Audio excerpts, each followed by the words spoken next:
ME-CFS operates on a spectrum of severity. Some people are quite mild and are still functional. They can walk maybe several hours a day and they can manage life, although they have crashes which make things much more difficult. Others are moderate, maybe housebound, and some can be very severe, entirely bedridden, and they can crash extremely easily, maybe just from lifting an arm or turning over. And these people are reliant, often full-time carers, maybe family or professional, and are basically living an almost quasi-vegetative existence. There is a real urgency to try and understand what is happening in those patients and to find treatments that might help them to get out of severe and back to a more functional life. Unfortunately, because of the nature of their situation, it's very hard to actually study and research such patients, because being involved in any such study would risk worsening their condition further. However, there is ongoing research to try and understand what might be happening in severe ME patients, and therefore what kinds of treatments might feasibly be able to help them get out of that situation. And in today's video, I'm going to be talking all about that ongoing research. But first, my name is Patrick Usher, and I'm author of the book Understanding ME-CFS and Strategies for Healing, in which I break down some of the latest, most exciting research into ME-CFS and Long Covid, as well as talking about a range of treatment strategies that I have tried in order to improve my own quality of life as an ME-CFS patient. The links for that book are down below. Severe ME-CFS patients are living in a perpetual nightmare. They are bedridden, round-the-clock care. Some of them cannot even eat food. They are reliant on feeding drips, and sadly they can crash almost any reason. If they try to have a conversation, if a light switch is turned on, if they raise their hand, and so the situation is basically a complete nightmare. Now, we already know that in general some things in ME-CFS correlate with symptom severity. The more severe someone is, the worse their blood volume. And it's highly likely that severe patients are badly hypovolemic. We also know that autoantibodies correlate with symptom severity. So it's also quite likely that severe ME patients have a high autoimmune burden. However, the most striking aspect, what is going on for the severe ME patient, is the profound muscle weakness and the inability of the muscles to regain anything approaching what you might call strength, but just the capacity to actually use the muscle. So there's a profound weakness that has set in throughout the musculoskeletal system. Of course, the previous elements will indeed impact the muscles, but we have to be able to explain what is specifically going on within the muscle cells that could explain why someone is in a situation where they can crash just from turning over in bed and they don't have the strength or ability to speak, to swallow, and to be even able to engage in minimal movement. Now, as followers of this channel will know, I particularly follow and try to explain the research of Professors Klaus, Wirth and Carmen Scheibenbogen. And what they have done is map out a unifying model of ME-CFS, one that takes the most important pre-existing research findings, they can all seem quite random, and instead combines them into one unifying model of ME-CFS and explains how X leads to Y leads to Z and how Z leads back into X, and how the whole illness is a pathology of interlinking vicious cycles. But as part of that model, it also has to be possible to explain what will be going on in the severe cases. And these professors believe that their model can also explain severe ME-CFS. Now, at the recent Charité Berlin ME-CFS conference, Professor Wirth included several slides in his talk about what is likely going on in the severe cases. And in today's video, and with his permission, I'm going to be talking about what his current research is suggesting about what is likely going on in severe ME. Now, I know that he is currently working on a paper that will flesh out these considerations in much more detail, and I also know that he has ideas on treatments that might be able, at least hypothetically, reset the cellular dysfunctions that are going on in severe ME, hopefully lift someone out of that bedridden quasi-vegetative state and actually get them more functional again. And so what I'm talking about today in particular is the latest thinking from Wirth on severe ME. And so we're going to basically talk about what is going on in terms of cellular dysfunction in ME-CFS in general, never mind severe ME. So not when someone has severe ME, but just in general what's going on. And then we'll consider what happens if you take that cellular dysfunction another few steps along, and basically it becomes so bad that it can explain the situation in severe patients. And so we'll break all that down, and at the end we will consider, what does this tell us about ME-CFS, and whether perhaps there might be treatments that could actually reset this problem, or at least improve it enough that these patients could be helped. Okay, so let's first explain what's going on in general at a cellular level according to Wirth and Scheibenbogen. And basically it's a kind of cellular bottleneck.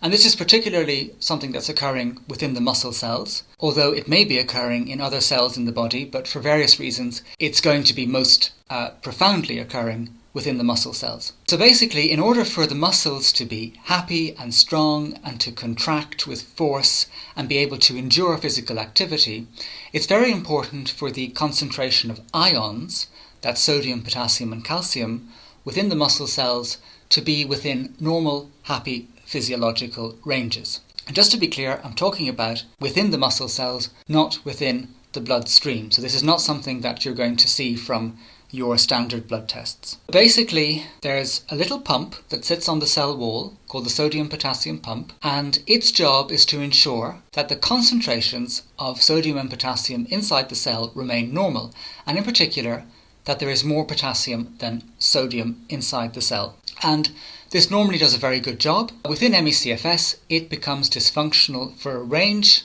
of reasons. We'll leave that here for the moment. I've done other videos talking about the kind of factors that feed into the reduction of activity of the sodium-potassium pump. Suffice to say, it's slowing down its activity, it's becoming dysfunctional. And so when that happens, there starts to develop a build-up of sodium inside the cells, and this in and of itself leads them to become weak and to fatigue easily. But once that happens, there becomes a risk of the sodium concentrations becoming so high that the cells also cease to export calcium and actually begin to import it. When you get that calcium overload, the cells become very dysfunctional indeed.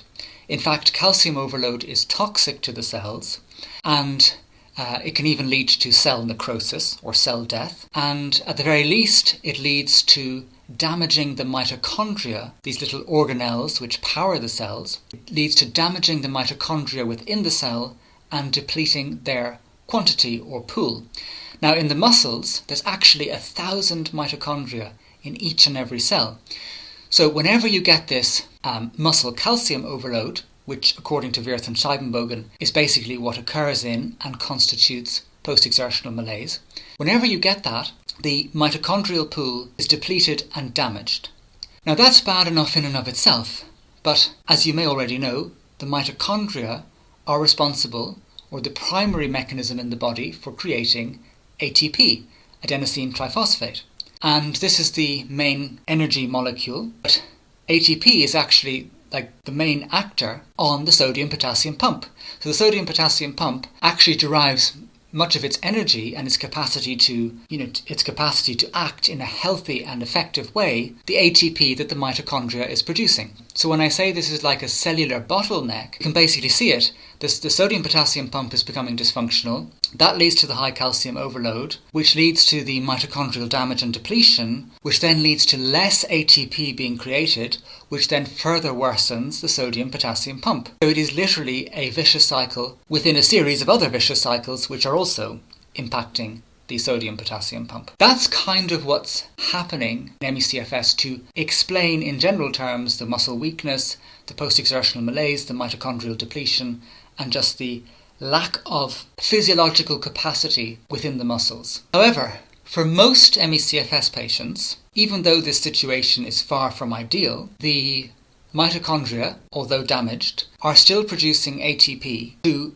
act on the sodium-potassium pump, and at least in principle, to actually slowly but surely improve the situation at a cellular level. This is just a short word to say that this video is sponsored by Normalite. Normalite is something that I have been using for the last 3 years, and it is hands down the most effective supplement that I have found to help me with my ME-CFS. It is a form of oral rehydration solution designed specifically for ME-CFS and POTS patients. One study showed that if you drink a litre of ORS, you can boost your blood volume as effectively as a saline IV.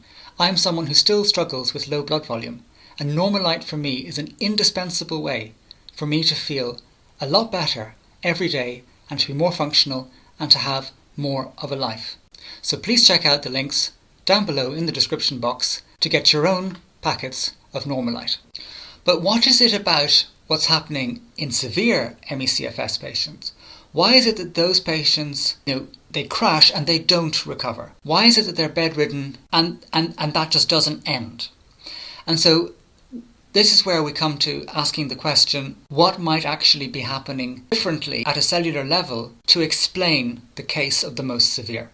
So let me show you this slide from Professor Wirth's recent presentation. And it says the 3 concentration dependent effects of mitochondrial calcium. Basically, what he's pointing to here is that there can be 3 ways in which the mitochondria are affected by calcium concentrations in the muscle cells.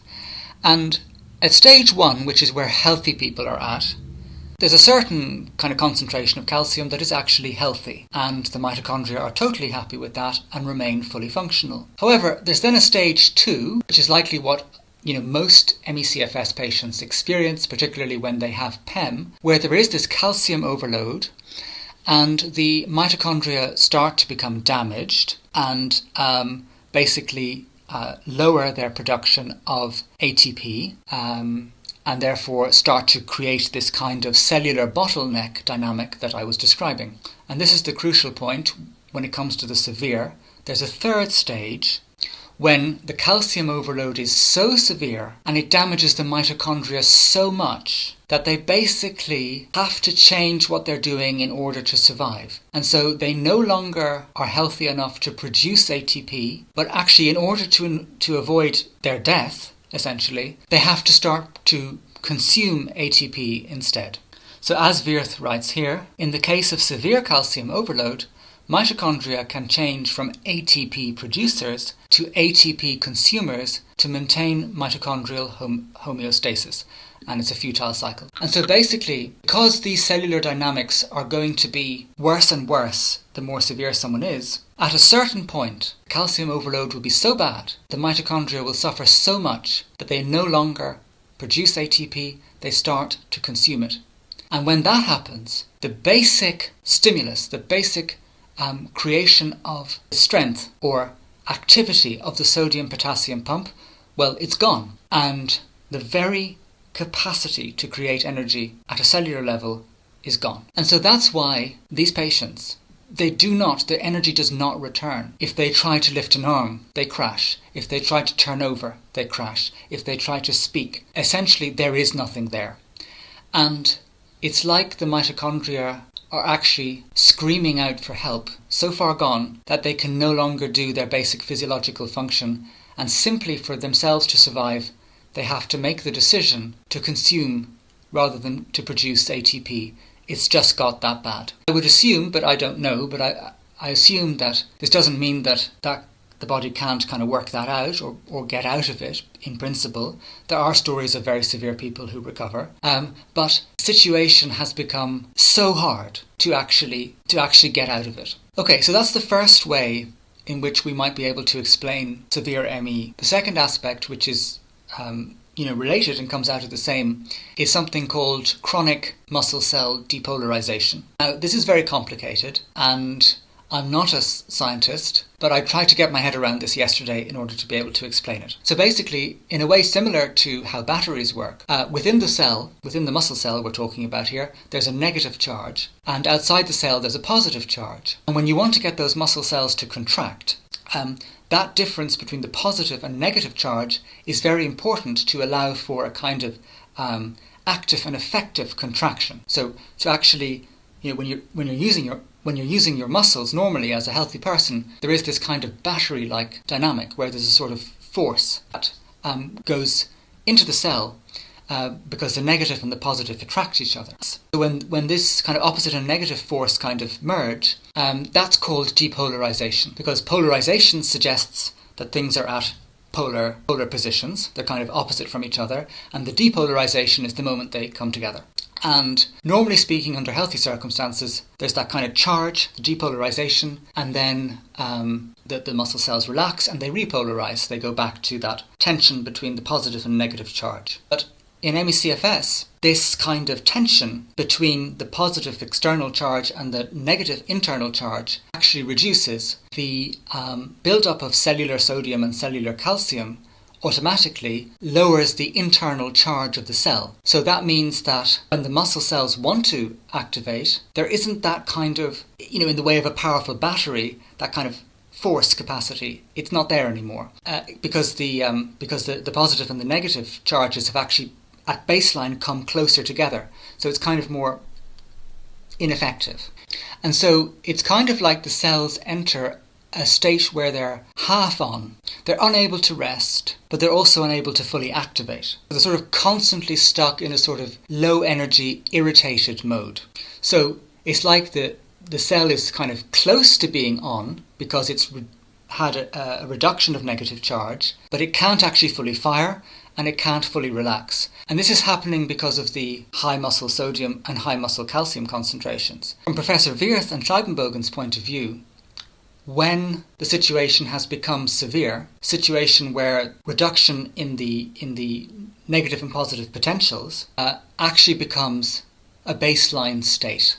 And so this can explain why for severe ME patients, there's a kind of like ongoing inability for the muscles to even contract because they can't get that nice active force to actually, contract like a muscle would for a healthy person, or even it will do better for someone with milder ME. And instead, there's just not that capacity. There's not that action potential. And so the muscles kind of remain weak, stiff, they'll feel very heavy, they'll feel exhausted even when you're not doing anything. They're not able to either rest or to activate because the proper action potential threshold just doesn't exist anymore. And they may even go into twitching or like cramps or fasciculations, because think about what those kind of muscle actions are. They're sort of like the muscles are activating, but it's a kind of good example of just a very ineffective contraction, just twitching, or just getting a kind of tremor in the muscles. It's like they haven't got the potential to actually contract forcefully and normally. They're kind of stuck somewhere else in this kind of in-between state. So the contractions are just sort of flabby and weak. So this is the other element of what's likely going on in severe ME. And Wirth did mention in his talk that this could potentially happen also to moderate ME-CFS patients if they have a severe crash. In that case, you could also get such high calcium concentrations that you get this loss of force potential, and therefore you get fasciculations and cramps and twitching muscles. But they go away. However, for the severe ME patients, you could have a situation where there is this chronic half-on state, depolarization, where the muscles are actually not able to activate in any kind of normal way. And that can also explain the profound bone-crunching exhaustion, which even in and of itself is not strong enough a word to use, but there's the profound muscular shutdown that is occurring in severe ME-CFS. Okay, so that's all pretty complicated. Those two aspects would seem to be what, for Wirth and Scheibenbogen, can actually explain severe ME.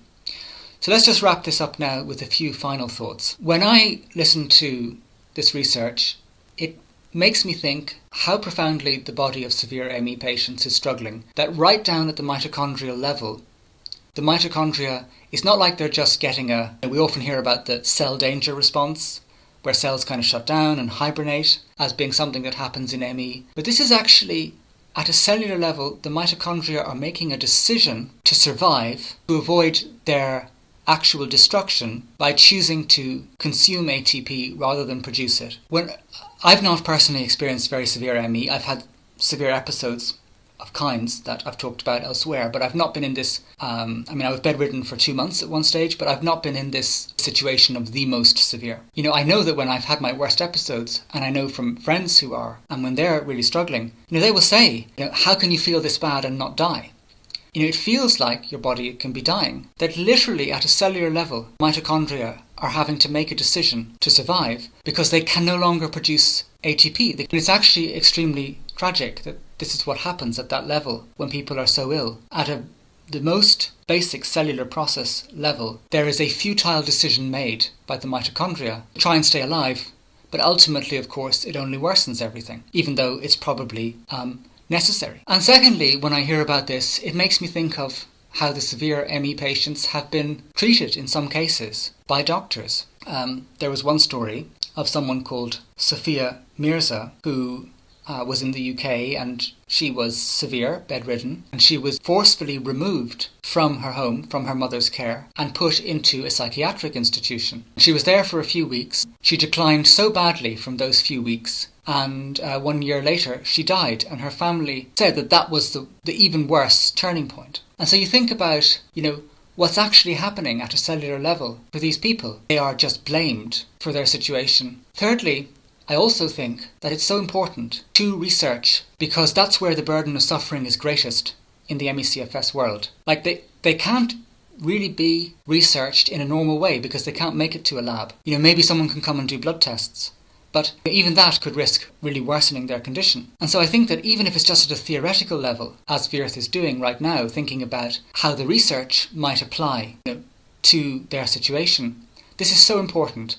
because that is where the suffering is greatest. And if there could be a way to alleviate that, that would be the greatest gift for the ME-CFS community, really more than anything else. And as I said, Professor Wirth, and I don't know the details, he is working on and talking with specialists about a specific treatment that he believes could help to improve this kind of profound breakdown at a cellular level, and perhaps lift someone who's severe into a more moderate category. And when he does write that paper, and of course as soon as that paper is out I will be making a video about it, we will have more details about what he has in mind. If there could be something that could do that, that would be just a huge gift for these patients, because I think that to some extent, although they are in our minds and hearts as to how they are struggling so much, and I think a lot of the time, a lot of the research and the treatments, often for patients who are more functional, just from how studies are constructed and who can actually participate and who's even capable of having the capacity to research things and so on. This could actually be something that could help people who are not in a situation to help themselves at the moment. So that's it for this video. Please leave your thoughts and comments down below. Do you experience severe ME? Have you experienced severe ME? Did you manage to improve? What do you think of these ideas? And I look forward to your comments as always, and I will see you in the next one.